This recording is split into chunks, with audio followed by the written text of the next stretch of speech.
In today's show, the Thompson twins, Amen and Ausar Thompson, come to Portland as the first lottery picks to work out for the Trailblazers during the pre-draft process. What does it mean for them? What does it mean for the Blazers? Welcome to Locked On Blazers. Let's get into it.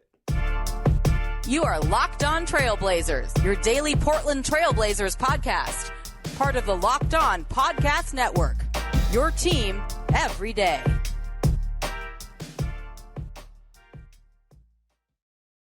What up, world? It's your past first point guard and Trailblazers reporter, Mike Richmond. You are listening to another episode of Locked On Blazers, part of the Locked On Podcast Network, available wherever you get podcasts and also on YouTube. Thanks for making the show your first listen.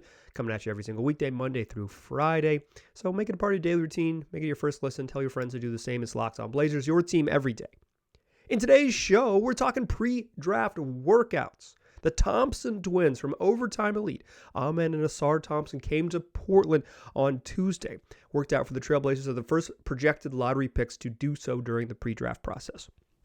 I want to give a quick scouting report on these two youngsters, two 20-year-old wings, point guardy wings, and then talk about just sort of the challenges in their sort of their fit and the challenges in them making the next step, and then talk about in general what do workouts even mean? What can we glean from workouts? I talked about this in a previous show, but now that we've seen some higher level folks come in, I think it's worth revisiting and discuss how and why these things happen. But let's start with a quick scouting report. So Amen and Ausar Thompson, they are projected lottery picks, projected top 10 picks.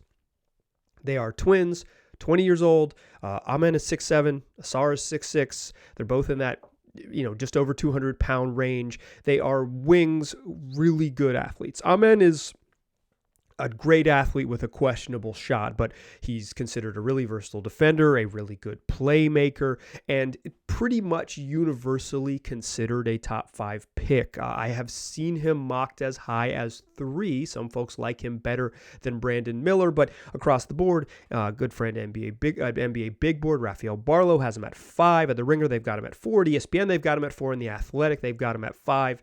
Admittedly, it seems like everybody's due for a new mock draft. These are all a week or 10 days old, so we'll see when we get new ones. We'll obviously update here on what folks think, but Amen Thompson is thought of as like the sort of prototypical secondary ball handler, maybe even could be a primary. Some folks have him listed as a straight up point guard at 6'7" and 200 and some pounds.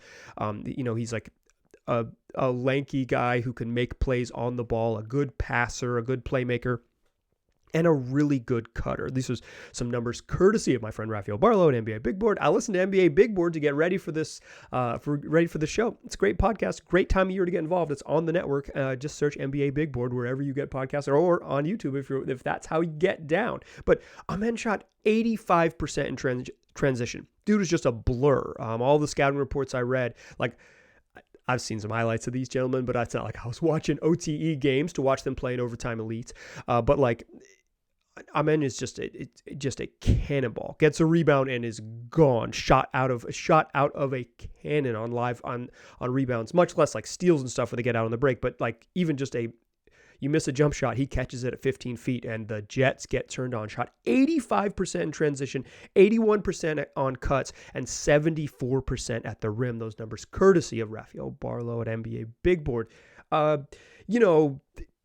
Dunks are typically about a 95% proposition. So like some of it is just like you get out in transition, you can score. But I think the cuts really matter because if you're going to be, a point guard in the league, sure, like it's your ability to cut off the ball doesn't matter. But if you're going to play like a versatile role, right? If you're a point guard, if Amen Thompson, who, a lot of scouts think is point guardy, but like might be a 2-3 positional fit depending on where he ends up, including for the Portland Trailblazers where there's a point guard currently on the roster. You may have heard of him, Damian Lillard. The ability to score off cuts, 81% off cuts, like the ability to be a secondary, to have some secondary skills, to score when you're off the ball, to use that athleticism to be valuable, not just when the ball is in your hands. Like like I said, I think Amen has some of the sort of prototypical, this is exactly what you want type of wing skills. The shooting is a big concern. Not a very good shooter, didn't shoot well from the free throw line. That could be an issue. People are going to just dare him to shoot it in the league, and we'll see how he can get there. Certainly there's an example of sort of the John Morants and the Shai Gilgeous-Alexanders, and even like De'Aaron Fox early in his career, of guys who were like not really good shooters but really good athletes, and still finding a way to make it happen as their shots develop. So I think, or at least early on, it's not like a huge red flag, but it is absolutely something to be aware of, because shooting matters in the league, to be sure. But Amen Thompson's like, he's consensus top 5 pick. He's going to go high in the draft. The Blazers, of course, have 3.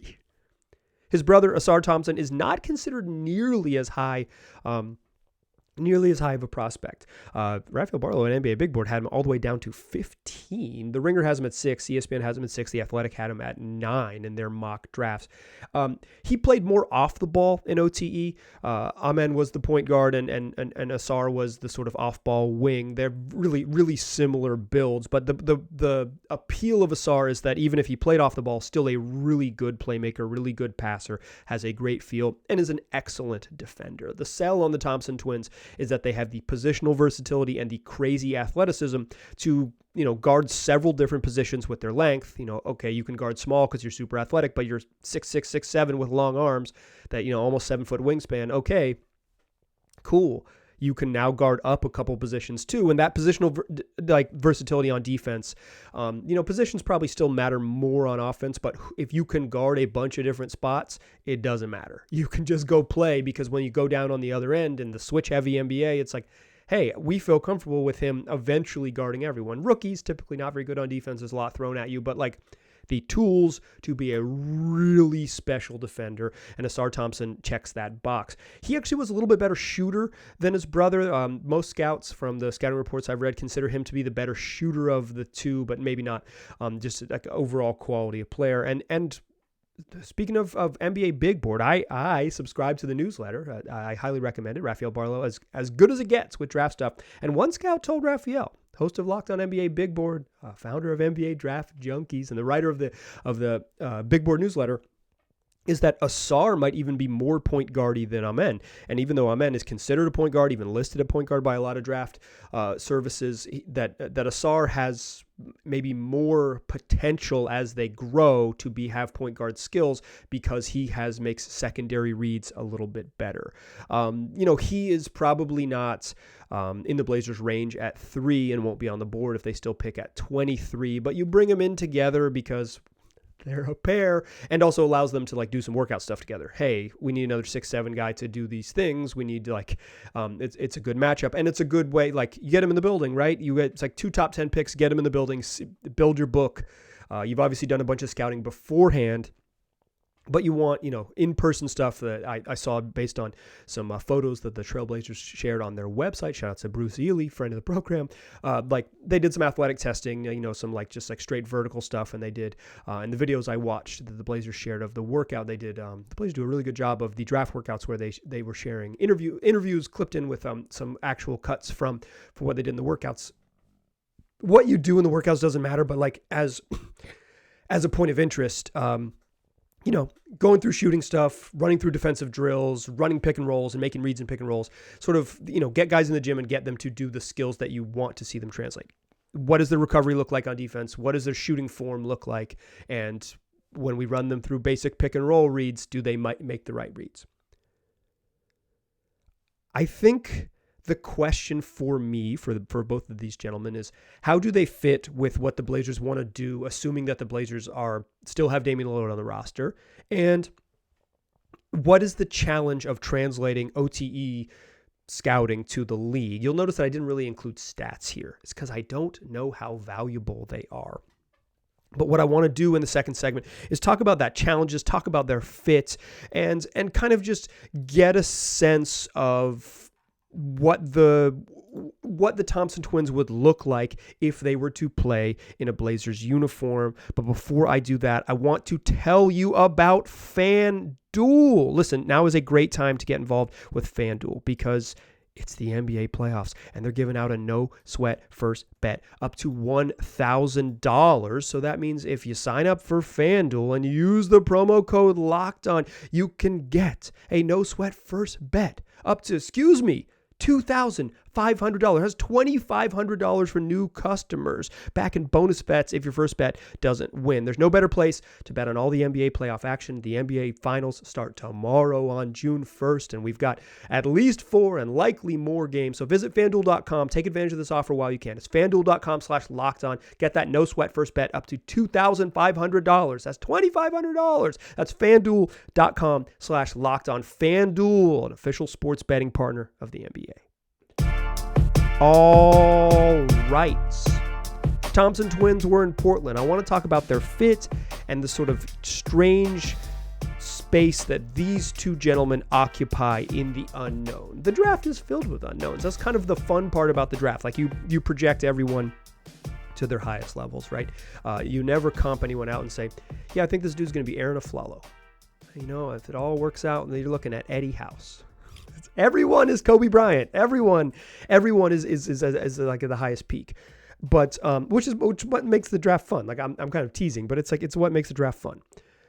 But I think for the Thompson twins, the sort of unknown translation of overtime elite to the league makes the scout a little bit challenging. Overtime elite is a alternate path for basketball players from as early as like sophomores in high school up till their draft eligibility after they turn 19 to go instead of going the sort of high school basketball route. Now you can go professional and you can make up to 6 figures, or you can not take money, maintain your eligibility, and use that sort of incubator program to become a college player or whatever you might want to do. It's we have 3 seasons of it.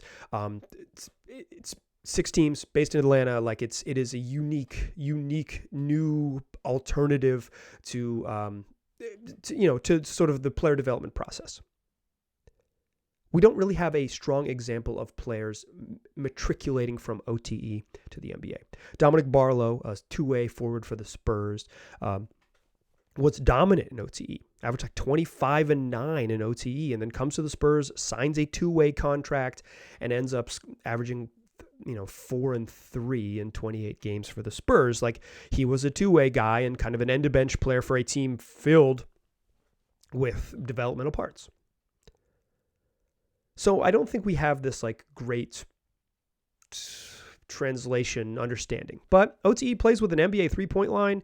It is probably more similar to the modern NBA basketball than college basketball in terms of just like how it works, from what I understand, like system and like how the game looks like. But it's just a weird setup. Like Amen Thompson and Ausar Thompson, they were 20 years old, 19 and 20 years old, playing against 16 and 17 year olds. It's just it's not college basketball. Like it is not college basketball developmentally. You're not like 19 playing against dudes who are now the way college works, like 24 occasionally. But, with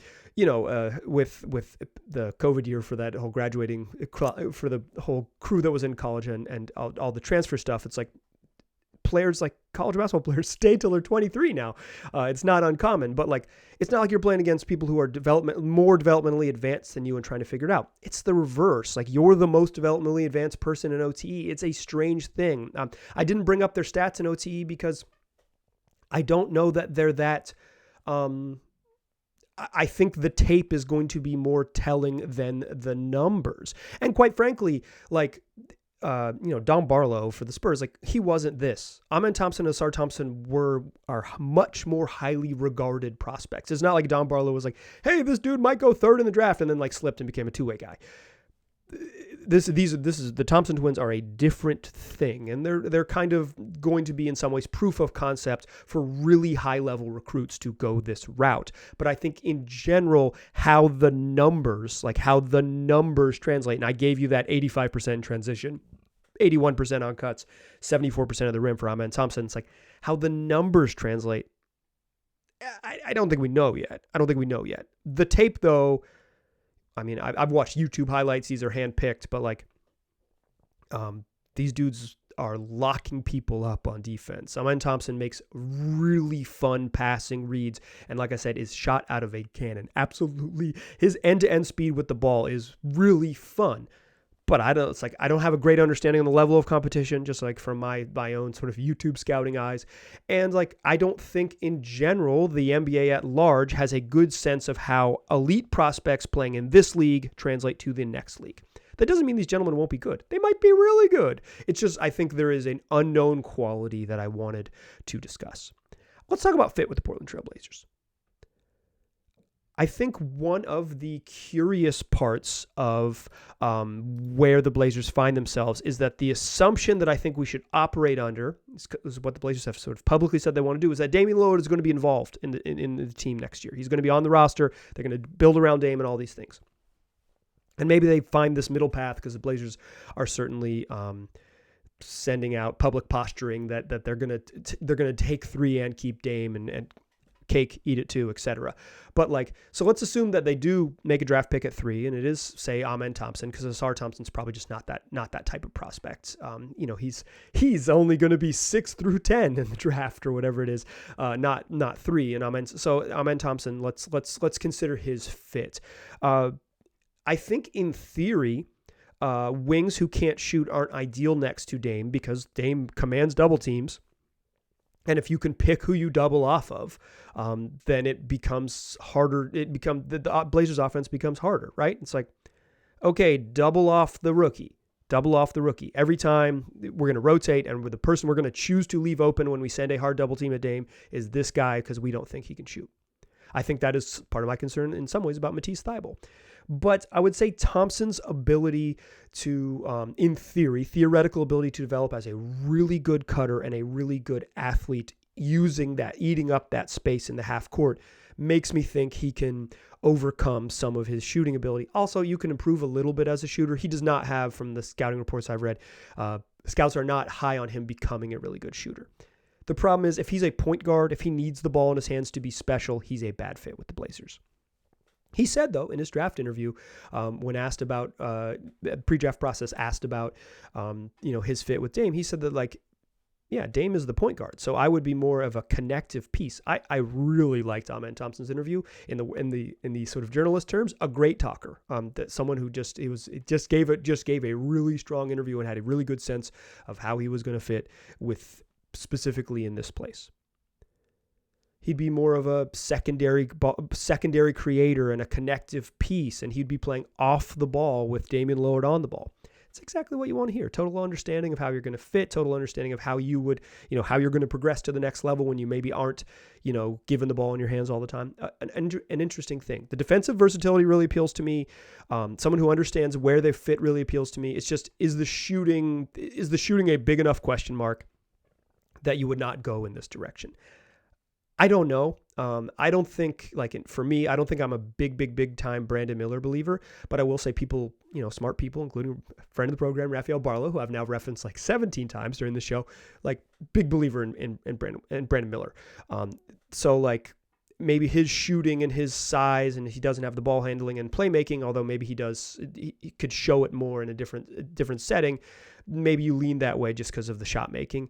But if you're just looking for high level defensive upside and crazy athleticism, Ausar Thompson seems really appealing. Like I said, I think Ausar Thompson is an interesting fit if you had a pick later in the lottery, and I want to talk about that in a moment. There's a chance that the Blazers are on the board at 3, and they both the Thompson twins are still available because 1 and 2 has been Wemby and Scoot, Victor Wembanyama and Scoot Henderson, and the Blazers just pass on them. Does that mean that this workout was a farce? Do workouts mean anything? Let's talk about that to close the show. Join me in the third segment, won't you? Still the pass first point guard. I'm still Mike Richmond. You are still listening to Locked On Blazers. Let's talk about NBA draft workouts. Do they even mean anything? Portland, to date, they had held 2 draft workouts in May. This was the third one they had held. The first 2 were 6-person workouts, including mostly back half of the first round, late second rounders, and guys who probably won't be drafted. And the Blazers have a pick in the 40s, and they've got pick 23, but even the folks they brought in will probably be a stretch at 23. So it was like mostly players that were kind of outside their range and just sort of like, hey, let's get a sense of the back half of the draft. Should that opportunity present itself?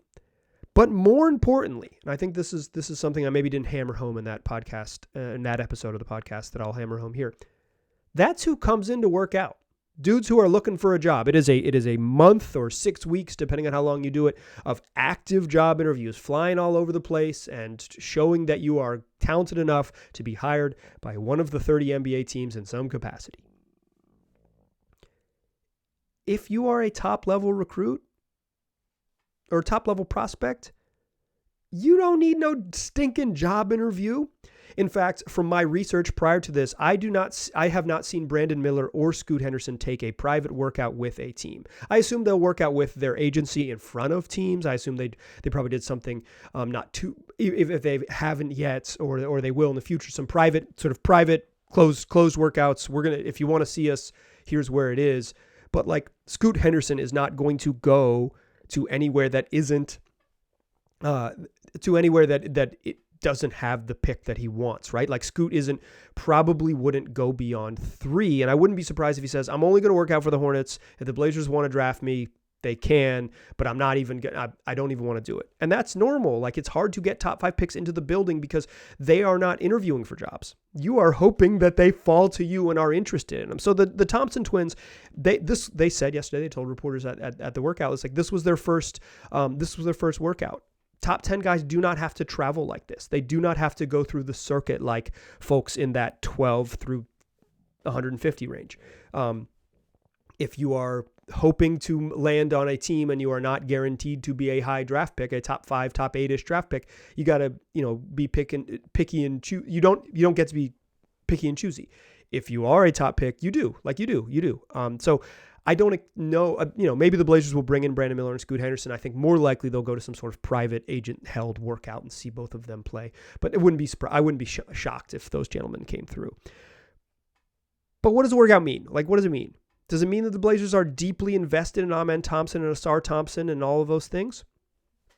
I think you can read it a couple different ways. One, yes. Yeah, they're interested, right?